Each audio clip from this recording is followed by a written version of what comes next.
welcome everyone. So, as Michalinos mentioned before, we're working with teachers as well as developers. And looking at the recent literature on perception of fate, we can see that a great amount of work on how the users perceive elements of fairness, accountability, transparency, and ethics. So we were thinking that it is equally, if not more important, to understand how the people behind the development of those models and algorithms perceive those concepts through the systems they are developing. So we were interested to see how young developers, students, undergraduate and postgraduate students perceive this concept. And we ran a survey between September 2019 and May 2020 with students from all over the world. We had students attending the survey from China, UK, Europe, Australia, New Zealand. So in the survey, we asked participants to define algorithmic fairness, ensuring them that there is no universally accepted definition. And we then provided them with a scenario and asked them to identify what would be possible causes of unfairness in the system in this scenario, and how they could make the system more transparent to the user. And also, an important question is who would be held accountable if the system discriminates against certain groups of people? So in order to do that, and since there are evidences in the literature that education fate topics has an impact on how certain elements are perceived, we were also interested to see whether they had any training on fate during their academic years or after, and how knowledgeable they are on fate topics. So I will hand you now over to Maria, who will provide a short glimpse in our findings.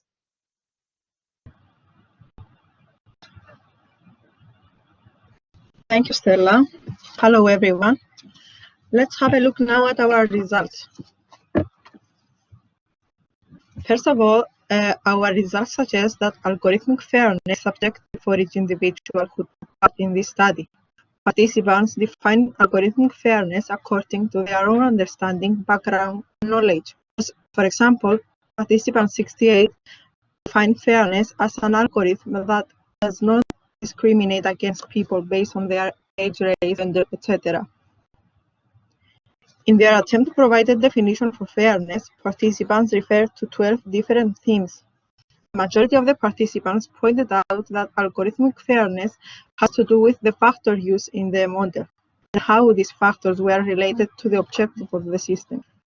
Interestingly, participants often made reference to the quality of the outcome and to producing outcomes without social biases or discrimination when defining algorithmic fairness. We then presented participants this scenario and asked them to answer questions regarding possible causes of unfairness in the system, how they will make the system more transparent, and who will be held accountable if the system behaves unfairly.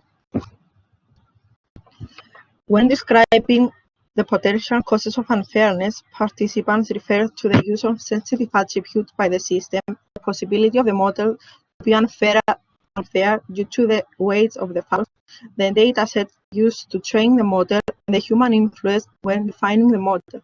For example, participant 7 mentioned both the training data used to train the model and the use of sensitive attributes. It comes with no surprise that the majority of the participants refer to the use of sensitive attributes as the possible cause of unfairness. When asked about transparency strategies, the majority of the participants suggested providing explanations to the users. Explaining the process followed by the system was the most popular method for providing transparency. While some participants discussed giving explanations on the decision of the system. For example, participant 37 mentioned that he will try to make the system more transparent by making available explanations to the users on how the decision was made. Only a few participants referred to auditing approaches and using cases from the training data to provide transparency. When participants ask who needs to be held accountable in a case the system they develop behaves unfairly, almost 76% of them agreed that their team should be held accountable, compared to 38% who agreed that the system should be held accountable.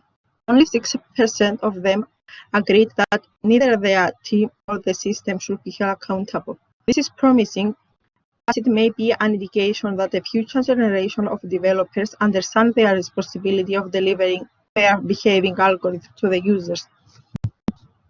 Finally, our results show that only 22% of the participants had taken any kind of training on the topics of faith, and the majority of the participants indicated that they were not knowledgeable about these topics.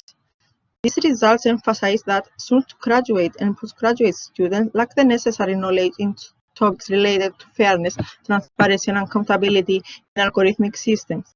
Our findings reflect the need for seminars, modules, and training courses on topics related to faith and the computer-related degrees. I will now hand over to Stella to discuss with you our future plans.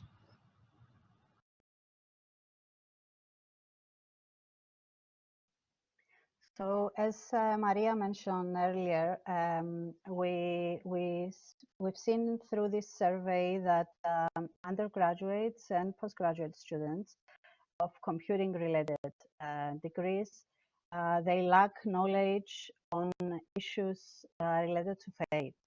So for us, an immediate follow-up is to organize some educational seminars that will be provided to computer science students in collaboration with the Department of Computer Science at the University of Cyprus, which is recognized as the most comprehensive and prestigious computer science program in Cyprus. So we have already prepared a pre and post intervention questionnaire. So we're giving the seminars next month. And we want to see through this questionnaire their perceptions, knowledge, and attitudes with respect to faith-related issues prior to the seminar, as well as after the seminar is given. So we want to see whether their perceptions after the seminar has changed at all. So the intervention change their perceptions on fairness, accountability, transparency, and ethics with respect to the algorithmic systems and processes. And through these activities and seminars, we aim to educate and to create awareness among a substantial pool of students in Cyprus. Around 100 students are anticipated to attend these seminars.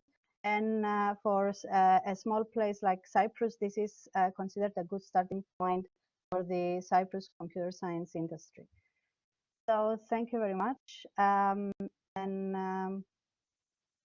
We hope to have an constructive discussion at the end of this session.